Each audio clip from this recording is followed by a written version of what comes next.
Hi everyone, my name is Rachel, and in this video I'm going to be talking about the blockers that I had when I started cooking Filipino food and how I overcame them. First off though, I want to say welcome back because it has been a while since I posted a video, and part of the reason for that is a couple of things that I want to announce today. The first one is that as of today, the Sago Show now has an official website, sagoshow.com.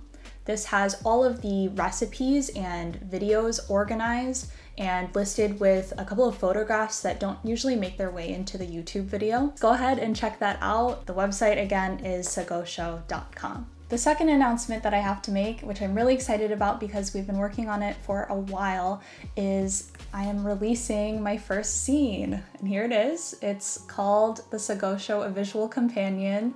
I wrote this and worked on it with my sister Sarah, who did the illustrations. And first off, she did an amazing job on the cover.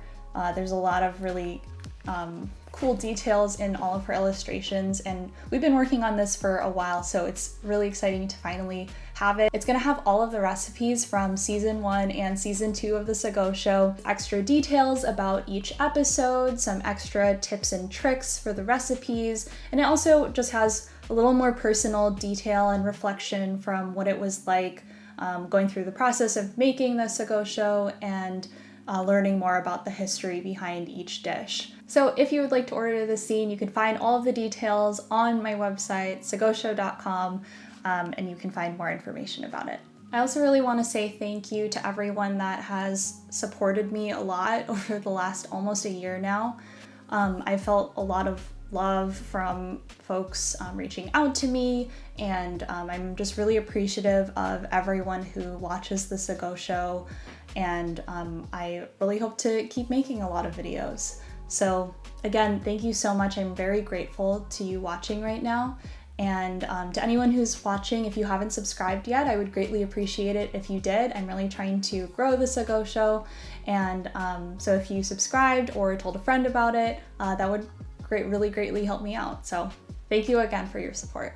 All right, and now on to the top 3 blockers that I faced with cooking Filipino food and how I overcame them. To preface this, I want to say that the reason I'm making this video is that I am not someone who has cooked all their life and has known all of my parents' and family's recipes since I was a kid, and it's really only in the past maybe 6-7 years that I've really wanted to focus in on making Filipino food. I've lived in a couple of different places in the US, and the amount of Filipino food cooking that I did in different places changed, and the obstacles that I had to even just pick up a cookbook or pick up ingredients to start making a Filipino dish changed depending on where I was, so I just wanted to talk about that. So the first blocker that I had when it came to cooking Filipino food is really more of a mental one, and that was the fear of not making it as good as members of my family did. Growing up, whenever we had Filipino food somewhere else other than at home or at a relative's house,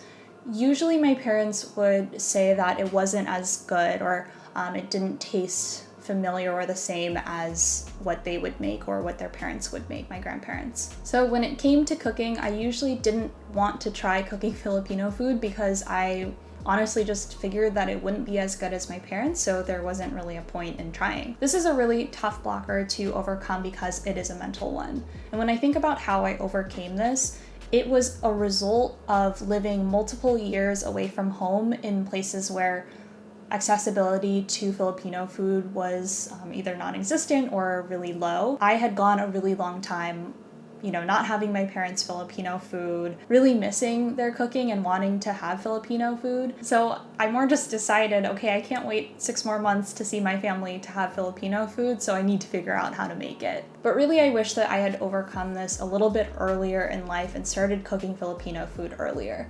The fact is that your cooking is probably never going to be exactly the same as your parents, but the thing to overcome is that that is okay. So if you make adobo for the first time and it doesn't really taste like your parents or your family members made it, then that is okay. There's a lot of factors that go into the way that adobo tastes, and everyone's adobo tastes differently, and that's something that's really beautiful about adobo. But that doesn't mean that the one that you make is not a valid adobo. What I would say is the way that I overcame this blocker was to practice, because the first iterations of some of my dishes were not the best, so I just kept practicing.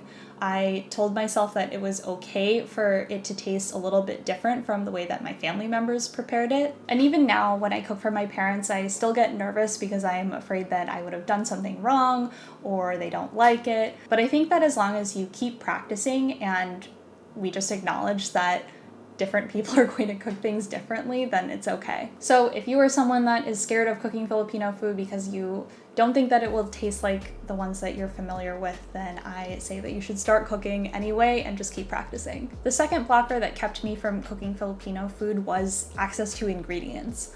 So after college, I lived in a couple of different places that had varying levels of access to Filipino food. I lived in a place where there did exist Asian markets and you just had to drive 45 minutes or an hour to get to them. And I also lived in places where I'm not even really sure that there was an Asian market at the time. There might have been, but I didn't have access to Filipino ingredients at all. And I probably had to drive more like a couple hours to a bigger city to find those ingredients. And this is a really tough one to overcome because it's your physical location, which you don't have a lot of control over. But here are a couple of things that I did. Something that I would do when I lived more like an hour away from Asian markets is that me and my friends would make a whole day out of going out there, which was really fun. We would carpool and we would make a whole day out of driving out there, going to a couple of different markets, having lunch together. And this was helpful because it allowed me to really stock up on ingredients that I could just use for the next couple of weeks or months. So this is the time where I would go and really stock up and fill my freezer with frozen tocino,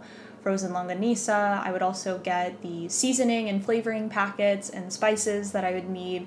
And then I could also get the fruits and vegetables that you couldn't really pick up at the local grocery store. So having friends that also had a desire to cook food that required ingredients that you had to go to an Asian market to find was really helpful and made it fun and less lonely when I was going out there. Now, when I lived in places where I really didn't have any access other than a few hours away in a major city to Asian ingredients and to Filipino food, this is a lot harder to overcome. And I wouldn't say that I actually really overcame it in that time. But here are things that I wish that I did. I wish that I had made reasonable substitutions for Filipino dishes that don't require a lot of specialized seasonings or ingredients that you're not able to get in places like that where you can't go to an Asian market. For example, if you're making ginitaang manok, I think this is one that I actually could have made at that time where I was living there, because usually you can find coconut milk and possibly find fish sauce, and you could also use soy sauce if you couldn't find that. But that's one where you don't have to have a lot of specialized ingredients. Even if your parents make it with like sitaw and like long string beans, you can use green beans. That's totally okay. This is something that a lot of people that have immigrated to the US have had to do, is adapt their dishes to have different ingredients based on what you have access to. And so that is perfectly okay. Now, the third blocker that I experienced that kept me from cooking Filipino food for a long time is not having instructions. Even now, a lot of times when I am preparing things for the Sago Show, I'll ask my parents for a recipe, and this can be really tough. Even when they are written down, there's a lot that might not be captured that you actually have to do in that recipe. For example, the first times that I was making adobo, I went off of my Lola's recipe, but I didn't realize that when you add the vinegar, that one approach is to not stir it. And so my dad told me that I needed to, after adding the vinegar, just let it sit. And that's why I say that in my video.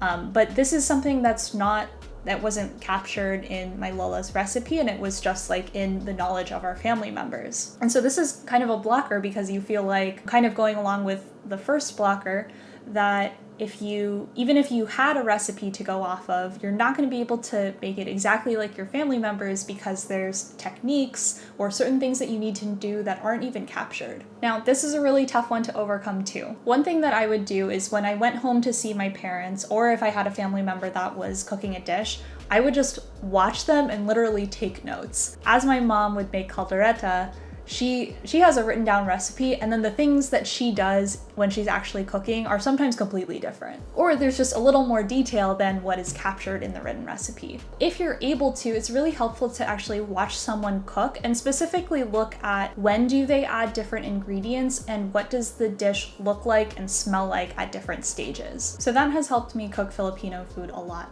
better, because I think I've improved some of my techniques by actually paying attention to the details that might not be written down in recipes, unfortunately. However, I also want to go back to what I was saying for the first blocker, which was that as long as we practice, and the more that we practice, the better our cooking is going to be. It's okay if it doesn't taste exactly right the first time, and you should give yourself a lot of grace when you're doing that. I hope that none of these things will continue to keep you from cooking Filipino food, and I'd also be interested to hear things that have made you not want to cook Filipino food. Thanks for watching today. Again, make sure to check out my website, sagoshow.com. All of the details about ordering one of the Sago Show, a visual companion zines, is on the website. So again, thanks for watching. Bye!